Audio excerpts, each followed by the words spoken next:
On est sur l'exploitation du lycée agricole de la Cazotte, en Aveyron, en sud Aveyron. Et donc on est sur une ferme expérimentale et pédagogique, sur laquelle on a un troupeau ovin-lait, c'est notre cœur de métier avec 600 brebis. Mais on a aussi, dans le cadre de nos activités, un troupeau bovin-viande, ovin-viande en agriculture biologique. Et on a aussi des chevaux, une vingtaine de chevaux qui nous permettent de couvrir les besoins pédagogiques de notre établissement. On est venu sur ce site pour réaliser des essais produits dans la gamme des Yalis. Cet essai a été réalisé en partenariat avec Zootest sur ces produits avec lot essai et un lot témoin. Est-ce que tu peux nous parler un peu plus de l'essai? Comment ça s'est passé? Quel a été ton ressenti sur l'essai? On s'est organisé avec 3 lots de 40 brebis sur lesquels on a testé le Rumisoft et un lot témoin qui a été alimenté avec la même ration classique sans les apports de Rumisoft. Ça s'est déroulé sur pratiquement 3 mois et demi. Donc avec un allotement statistique qui nous a permis de constituer 3 lots identiques. Puis après, sur les 2 lots expérimentaux, tous les jours, on a apporté 600 grammes de Rumisoft, et cela en 2 apports dans la journée.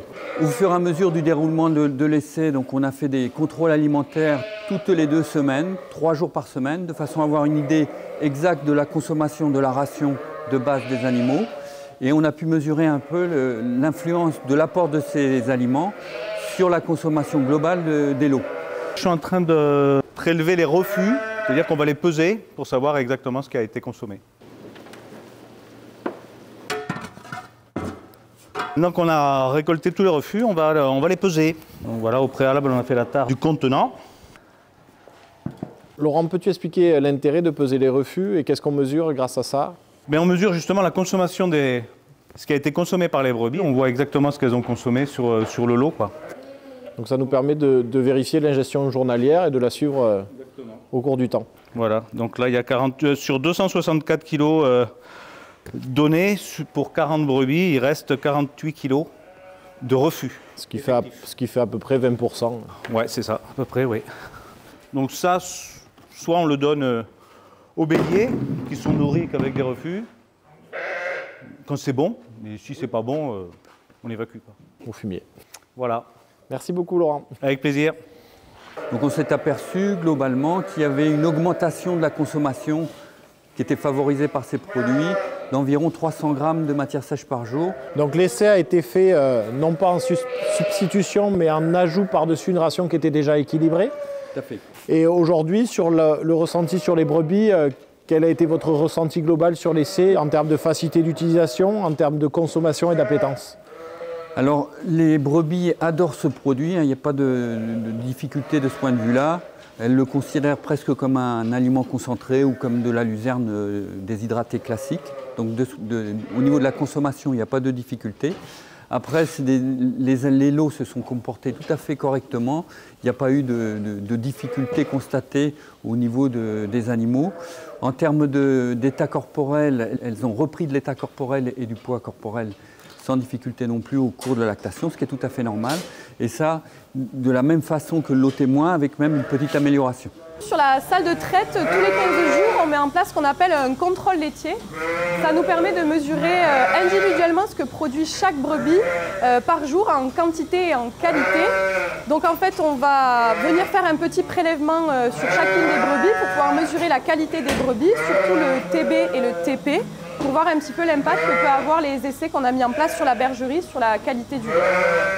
Et en termes de résultats techniques sur la partie lait, comment sont comportés les lots en essai par rapport au lot témoin? Sur les résultats techniques, donc on a une amélioration de la production de lait par brebis sur le lot Rumisoft. On a aussi une augmentation de la production laitière. Donc aujourd'hui, on se retrouve en fin d'essai. Donc là, vos collègues sont en train de peser les animaux pour clôturer l'essai. Morphologiquement et sanitairement parlant, les animaux n'ont pas rencontré de problème particulier. Non, pas de problème particulier. Ce qui est quand même à noter, c'est qu'on a globalement une augmentation de la production laitière qui aurait dû se traduire par une certaine érosion des taux qu'on n'a pas remarqué. Donc on a plutôt des résultats qui sont satisfaisants pour ce produit, avec une chose qui est quand même à souligner, c'est l'augmentation de la consommation globale de la ration, qui fait que les animaux, effectivement, sont en meilleure posture derrière pour produire du lait. Donc pour aller plus loin, on a fait une petite observation sur des animaux qui étaient vraiment hors essai, sur la capacité d'ingestion des animaux avec le produit Rumisoft. Quel a été cet essai et quel a été le ressenti aussi bien sur la quantité consommée par jour que sur l'état morphologique et sanitaire de ces animaux? Alors en fait oui, on a fait une observation du coup sur ce produit. Donc là on a distribué ce produit sur des animaux taris à volonté, c'est-à-dire pour essayer d'avoir en fait une consommation totale du produit par les animaux sans autres apports, pas de fourrage, pas de concentré. Elles ont consommé jusqu'à 2,5 kg, voire 2,8 kg de produit qui est sec, hein. Ça fait pratiquement une consommation entre 2,3 et 2,5 kg de matière sèche de ce produit, sans avoir de problème particulier noté. Et puis une augmentation du poids vif et de l'état corporel très notable en quelques semaines. Donc en fait on n'a rien constaté comme difficulté sur ce lot avec des animaux qui sont en bonne santé du début à la fin, quoi. Donc finalement on a un produit qui est quand même avec des fibres très, très petites, très courtes, qui ressemblent un peu à du tabac. Et malgré ceci, on n'est pas du tout sur des fibres longues comme on peut le voir sur un foin classique, hein, avec des fibres qui mesurent entre 4 et 5 cm. Nous, sur le produit, on est plutôt sur un produit qui est sur des fibres de 5 mm, allez, 1 cm maximum. Et morphologiquement parlant et sanitairement parlant, ça ne pose aucun souci aux brebis. Non, on n'a rien constaté de particulier. On était aussi un peu inquiets par rapport à la présentation du produit. Mais non, les brebis sont très très bien comportées.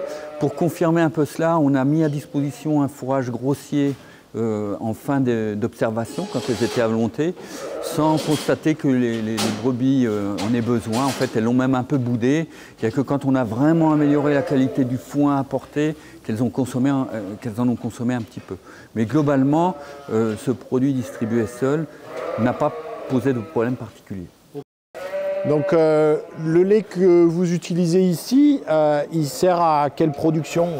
Alors ici, nous, on produit du lait pour Roquefort Société et tout le lait part à la laiterie de Saint-Affrique pour alimenter la filière. Donc évidemment du Roquefort et puis après des fromages type Péraille et tous les fromages de diversification de la filière laitière. Et est-ce que vous pouvez nous expliquer un peu la différence entre la Laconne, qui est quand même une brebis très ancrée à Aveyron à la base, même si elle s'étend un peu aujourd'hui, avec d'autres races type Manec ou Basco-Béarnaise? Quelles sont les différences notables? Alors morphologiquement, la Laconne, c'est une brebis qui est un peu plus développée, qui a une production laitière qui est plus importante que ces races-là. Mais par contre, c'est une brebis qui a d'énormes besoins en termes alimentaires. Hein. Donc il faut pouvoir apporter une ration relativement riche, des fourrages riches aussi, du pâturage en quantité pour qu'elle puisse exprimer son potentiel. Elle a probablement maintenant, avec nos animaux sélectionnés, une rusticité un peu moins bonne que les races traditionnelles des Pyrénées. Et puis nos animaux ne seraient pas aussi bien adaptés que les Manec ou Basco-Béarnaises à aller pâturer en montagne. Hein.